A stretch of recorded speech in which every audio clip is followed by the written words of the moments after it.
we said, let's invite the Russians into NATO. If you're going to keep NATO, let's invite them in. And they were rebuffed, okay? They were rebuffed. Why? Because Lockheed Martin, Raytheon, wanted to sell a whole bunch of arms to Poland and other countries, and for them to buy the arms, they had to have a big threat, right? And so there's the ready-made threat, Russia. More recently, I want to just read you one paragraph of this news report. The Ukraine, this is Bloomberg, okay? The Ukraine troubles are leading Western governments to renew the role of the weapon that dominated the Cold War, the battle tank. The cost and warfighting benefits of developing a common armored vehicle for the whole region could spur consolidation beyond the pending merger of Germany's Haus-Maffei-Wegmann GmbH and France's Nextel Systems SA. The CEO of Maffei says. So you have a common battle tank now, which was sort of dead in the water because there was nobody to use the tank again. Yeah, now we have the tank. Now we can get the tank built. Now we can make lots of money. So, you know, in the old days, I used to think explaining everything by, you know, cui bono, who's going to make all the money, that was a little simplistic. I still think that not everything can be explained by that. But if you look at what happens, if you look at who profits from this kind of tension, and who, you know, who's going to make all the money, it's the 1%, Alex. It's not the rest of us. So, but if there's a nuclear war, they're not going to have anywhere to spend this money. Yeah, I think we're a couple steps away from that now, partly because Putin is smart enough to not perpetrate that, and Obama, I think, knows a little bit more than we give him credit for. But what I'd like to finish up saying is that last year at this time, okay, there were two really important things that happened. Not only were they trying to get a war going against Syria, but the congressmen and senators were home. They were in their districts. And the American people got up and said, no more war. Okay? The British Parliament, for the first time in modern history, turned the Prime Minister down and said, no, we're not going to vote for war in Syria. First time in hundreds of years. That's what's got to happen. Yeah, first time in hundreds of years. That's a great point. So you think Obama's statement yesterday signals maybe a de-escalation? Why would Putin come out today and say, hey, we'll defend ourselves, we have nuclear weapons, watch it? Do you think that that is to basically escalate it in the news to the level of understanding in the public to force a debate about the stakes here? Yes, Putin is painfully aware that NATO is meeting at the summit level in Wales on the 4th and 5th of September. He just wants to remind all these folks, including that Dane who's a Secretary General and sort of froths at the mouth and says, yeah, we're going to place units real close to the to the Russian border. And we're also going to modernize the Ukrainian military. There's a lot of money in modernizing. So he's just laying down a marker and saying, look, in case you hadn't thought about it, folks, we're not a weak country like we were 25 years ago. And, of course, we have the continuing nuclear deterrent. So that's how I read that.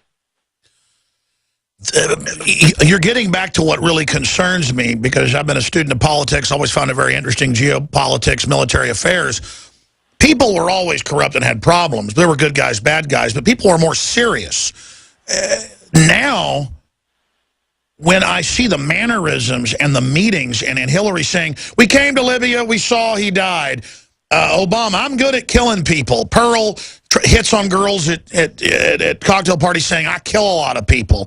I see these statements and weirdness and swaggering that you see in people that have never really physically been involved in violence themselves, who think it's tough, who think it's sexy, who think they're like General Zod in a Superman movie. This is the real world, our only planet. This is not a game, and that's what keeps me up at night now. Is, like you mentioned, the Secretary General and people, some of these folks are frothing at the mouth with just incendiary stuff at Russia. And then Russia, like you said a few weeks ago, was like, yeah, we kind of like to keep our port we've had for hundreds of years, but we want to be friends with you. And then our media is like, they want to kill us, they're going to murder us. And finally, Russia's saying, okay, yeah, we have nuclear weapons, you need to stop now. Mm-hmm.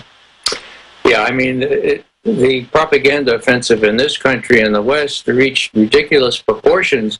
When the Russians had those 280 trucks to bring provisions, including baby food and that kind of thing, into these besieged areas around Donetsk and Lvyansk, and the media here and the propagandists were saying, look, there must be weapons in there, must be weapons, even though there were 59 inspectors that ran through those trucks at will while they were holed up for a whole week, mind you, a whole week, before the Russians said, oh, we're not going to wait any more longer, we're going to go in and distribute this.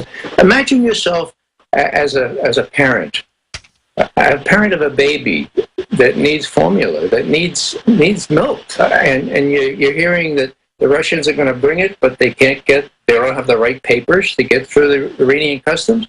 Well, there were no weapons on those trucks, and we know that. And so it's just sort of this artificial... I agree. That was confirmed, and we don't know what happened with the airliner and the rest of it. But clearly, I believe this signifies Putin's statement, though, because I've watched some of the segments. It's a 2.5-hour talk where he goes, well, yeah, some Russian troops got picked up. They'll be brought back. They're just helping. And everybody laughs, and he laughs. Clearly, they've got troops guarding their bases. That's on record. And sure, they are doing aid convoys. But I think his statement about nukes, I think it marks a quiet escalation where they realize being nice hasn't worked. And I'm predicting you are going to see more Russian troops basically infiltrate, not exfiltrate. And I think this is a major sign of a hardening in the Russians, which some would say is bad, some would say is good, because the only thing that the globalists see is strength. That's the only thing that they tend to back off from. Yeah, Alex, one thing that's really necessary to appreciate, and that is the situation on the ground in southeastern Ukraine. Now, contrary to the propaganda picture in the West, which had the Ukrainian army winning, surrounding Donetsk and some of the other cities, the so-called separatists, which are really federalists, so anti-coup federalists that speak Russian mostly, they surrounded these inept Ukrainian troops. And so the tide turned exactly 2 weeks ago. And it was before the Russians ever came in, if indeed they've come in significant numbers. And so this is sort of a face-saving excuse for the fact that the Ukrainians are taking it on the chin. A lot of them ran away. They left rockets behind them. We have photos showing all that. They're undisciplined. And so it was the pro-Russian, if you want to call them that, separatists that were starting to win. And all of a sudden, how are they going to explain that to the world? It must be those darn Russians that the Russians came in en masse. The photos, the satellite photography that NATO brought forth yesterday, as an intelligence professional, Alex, I'm embarrassed. I mean, you couldn't tell anything from those photos. And if that's the best they have, if that's the best they have from commercial satellite photography, it really stretches the credulity to think that they have any good evidence at all that substantial members of the Russian... Well, I agree, but I wouldn't blame the Russians guarding the infrastructure they paid for and that they have contracts on. Oh, well, sure. All I'm saying is that that would be reasonable, and some of that, no doubt, is happening. But the evidence is not what is presented by NATO and by the U.S.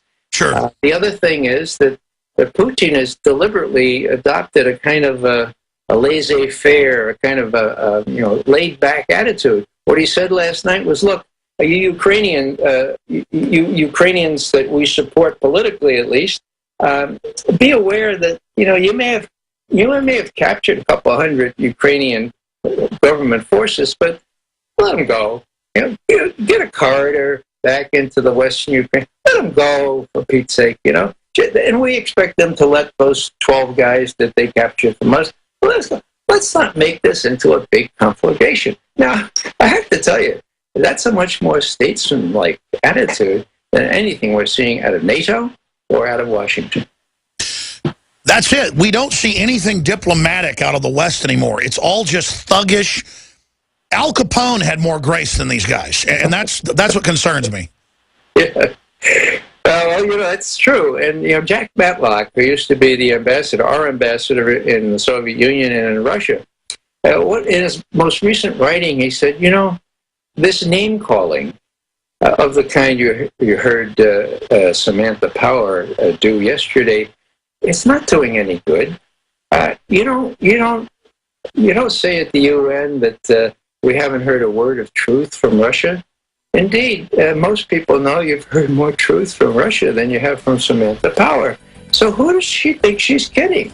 I guess the American public. And the sorry fact, Alex, is that except for your show and others like it, Americans are being kidded. Well, sir, thank you so much for the time, and have a great weekend, and hopefully we can de-escalate this. Ray McGovern, RayMcGovern.com. Thank you so much, sir. Most welcome, Alex. Thank you. We'll be back with your calls. Stay with us.